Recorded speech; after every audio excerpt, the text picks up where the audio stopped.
I just wondered what you learned from your experiences on the Lego Movie and the Lego Batman movie that you either wanted to bring to this new film or to change up a bit, perhaps. Yeah.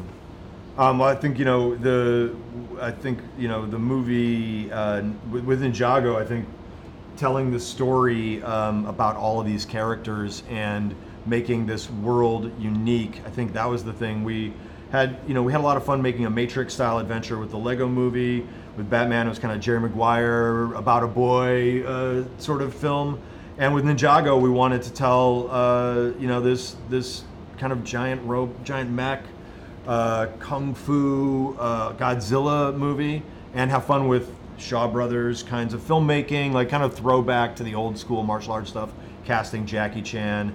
And I think the idea of bringing in the organic elements in the natural world seemed to really fit this idea of this team of ninjas that needed to go back to the basics to figure out who they were, for Lloyd to figure out who he is, to gain his perspective on his relationship with his father.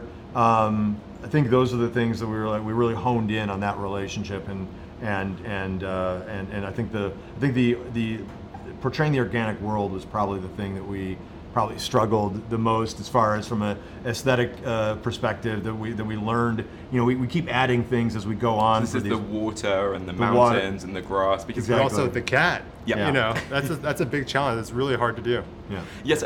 What was that like, bringing a live action character into the mix? And also, were there some cat people on the crew that sort of maybe objected to a cat being a villain? So it's a pretty benign, gentle villain. I think people fell in love with the cat, and it was fun to sort of in the animation department study cat videos. Literally, people were studying cat videos on YouTube for many days, and that's work. So yes. For most people, they shouldn't be doing that at work. Whereas right, and this is where you encouraged it. Yeah. But it was just fun to watch Meowthra come alive. And find all of the details in there that really make you feel like that cat is really actually in that world. And so it was a big challenge. But that's what's great about our movies. They're crazy, so it's unexpected. And we thought, okay, a child's playing with their Ninjago set. What happens if their pet comes into the set? How they react? And to see that happen, it just for us was just kind of our kids' imaginations going alive. Yeah, and you never know what's going to come next in these movies, whether it's visually or in terms of the music. I won't sort of spoil it by saying some of the tracks that we get on this one, but there's so many great surprises. I love the fight sequences, the way that they're choreographed. I thought was brilliant and quite epic and exciting. And you actually had Jackie Chan, his stunt team, the JC stunt team. Yes. Could you talk about bringing them on board and also working with the restrictions of the mobility of the Lego figures, I guess, as well. Yeah. So Jackie Chan has a stunt team, a JC stunt team, with hundreds of martial artists that he's developed, and he brought about 10 to 15 martial artists to Australia, and they spent a week doing the actual martial arts and the stunts in the movie. And we had our artists and animators watch them do it. We recorded it all, and then they went back and they animated against that those martial arts moves. So for us, it was something that had never been done before in animation. But we thought, when Jackie watched the movie and watched early clips, that this has to be more authentic than what you see in a typical animated movie. You want to be able to feel the punches, feel the fighting, and also have Jackie Chan style action, which is also comedic. And he said, the best way I can do it is I'll just show you guys. And so they actually did it, and then we animated against that.